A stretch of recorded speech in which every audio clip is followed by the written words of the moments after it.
একদিন আল্লাহর এক বান্দা ও মহান নবী হজরত মুসা আলাইহিস সালাম আল্লাহর কাছে প্রশ্ন করলেন, হে আল্লাহ, আপনার বান্দাদের মাঝে জ্ঞান ও প্রজ্ঞা সবচেয়ে বড় কে? মুসা আলাইহিস সালাম ধারণা করেছিলেন তিনিই সর্বাধিক জ্ঞানী। কিন্তু আল্লাহ তাকে শিক্ষা দিলেন, হে মুসা, আমার এক বান্দা আছে যাকে আমি বিশেষ জ্ঞান দিয়েছি। সে তোমার চেয়ে ভিন্ন ধরনের প্রজ্ঞার অধিকারী। সে বান্দা ছিলেন হজরত খিজির আলাইহিস সালাম। আল্লাহ নির্দেশ দিলেন, যদি তুমি তার কাছ থেকে শিক্ষা নিতে চাও, তবে নদীর মিলনস্থলে তাকে পাবে।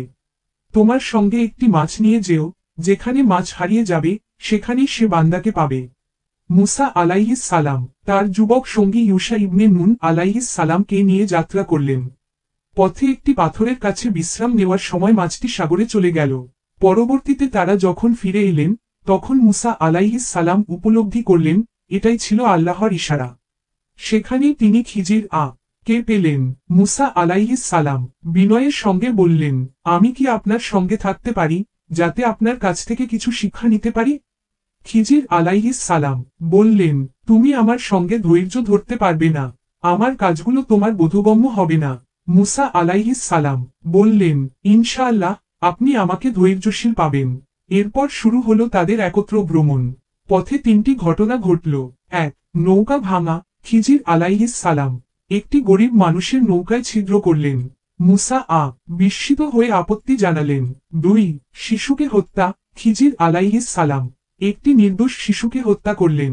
মুসা সহ্য করতে পারলেন না। ৩. দেওয়াল মেরামত। তারা এমন এক শহরে পৌঁছালেন, যেখানে মানুষ তাদের আতিথ্য করেনি। তবুও খিজির সেখানে ভাঙা দেয়াল ঠিক করে দিলেন। মুসা আবারও প্রশ্ন করলেন। শেষে খিজির আলাইহিস সালাম ব্যাখ্যা দিলেন, নৌকাটি ছিল গরিব মানুষের, সামনে এক অত্যাচারী রাজা ছিল, যে ভালো নৌকা ছিনিয়ে নিত। তাই ক্ষতি করে তাদের উপকার করা হলো। শিশুটি ভবিষ্যতে তার পিতা মাতার জন্য ফিতনার কারণ হতো, তাই আল্লাহ তাকে তুলে নিলেন এবং পরিবর্তে তাদের নেক সন্তান দান করলেন। দেওয়ালের নিচে এতিম বাচ্চাদের ধনভাণ্ডার লুকানো ছিল। আল্লাহ চেয়েছিলেন তারা বড় হলে সেটা পাক। এরপর খিজির বললেন, হে মুসা, এসব আমি নিজের ইচ্ছায় করিনি, বরং আল্লাহর নির্দেশেই করেছি।